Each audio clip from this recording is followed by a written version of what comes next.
In the autumn of 1932, a young woman walked into St. Mary's Hospital in rural Virginia, her belly swollen with child. The nurses whispered among themselves as she checked in under a false name, her hands trembling as she signed the admissions forms. What they didn't know, what no one could have possibly imagined, was that the child growing inside her womb would become medical history's most horrifying case study.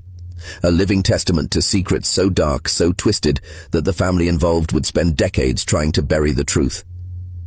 Hello everyone. Before we start, make sure to like and subscribe to the channel and leave a comment with where you're from and what time you're watching. That way YouTube will keep showing you stories just like this one. The child born that cold November night wasn't just physically deformed. The medical records, sealed for over 60 years and only recently uncovered through a Freedom of Information Act request, reveal something far more disturbing. The infant's DNA told a story that would make hardened geneticists question everything they thought they knew about human heredity. This wasn't just inbreeding, this was generations of it, layer upon layer of genetic isolation so complete that when doctors finally mapped the family tree, they discovered something that shouldn't exist in nature. The mother, who we'll call Sarah, had no identification when she arrived. She spoke in a dialect so thick and archaic that even the local nurses struggled to understand her. Her clothing was handmade, her skin bore the telltale signs of a life lived far from modern civilization, but it was her eyes that unsettled the staff most, vacant, unfocused, as if she existed in a world the rest of us had never seen. What happened in that delivery room on November 15, 1932, would haunt everyone present for the rest of their lives. The attending physician, Dr. Margus, Rhett Hayes, would later write in her private journal that she had delivered thousands of babies in her career, but nothing, absolutely nothing, had prepared her for what emerged from Sarah's womb. The child lived for exactly 17 minutes. 17 minutes that would change medical science forever. But this story doesn't begin with Sarah, and it certainly doesn't end with her unnamed child.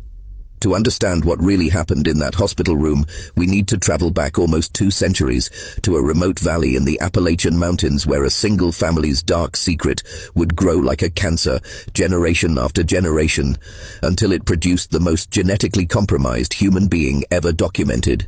The Holloway family first settled in what locals called Devil's Hollow in 1847.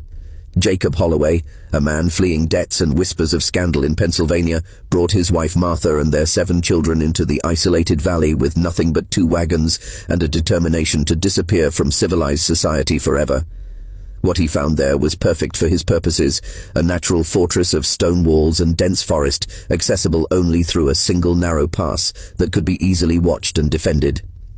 Jacob wasn't just running from creditors. Court records from Philadelphia, discovered only in 2019 during a university research project, reveal that he had been accused of unnatural relations with his own daughters. The charges were dropped when key witnesses mysteriously withdrew their testimonies, but the damage to the family's reputation was irreversible. So Jacob packed up his secrets and his shame and headed for the mountains where no one would ever ask questions again. The valley itself seemed cursed from the beginning. Previous settlers had abandoned it after only a few seasons, claiming the land was wrong somehow. Local Cherokee had avoided the area for generations, calling it the place where spirits grow sick. But Jacob saw only opportunity in the isolation. Here, his family could live by their own rules, answer to no authority but his own, and keep their bloodline pure in ways that would make even him shudder in his later years. Martha Holloway bore Jacob 3 more children in that valley before she died under suspicious circumstances in 1854. The local sheriff, such as he was, rode out to investigate but found the family so hostile and the terrain so treacherous that he simply marked it down as death by fever and never returned. What he didn't know was that Martha had discovered something about her husband's nighttime visits to their daughters C. Aben, and that her death had been anything but natural.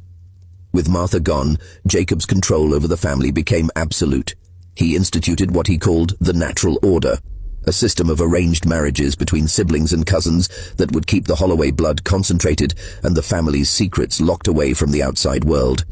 The eldest daughter, Rebecca, was married to her own brother Thomas when she turned 16. Their first child, born in 1856, was the beginning of a genetic catastrophe that would echo through 6 generations. By 1860, the Holloway family had grown to over 40 members, all living in a cluster of ramshackle cabins connected by hidden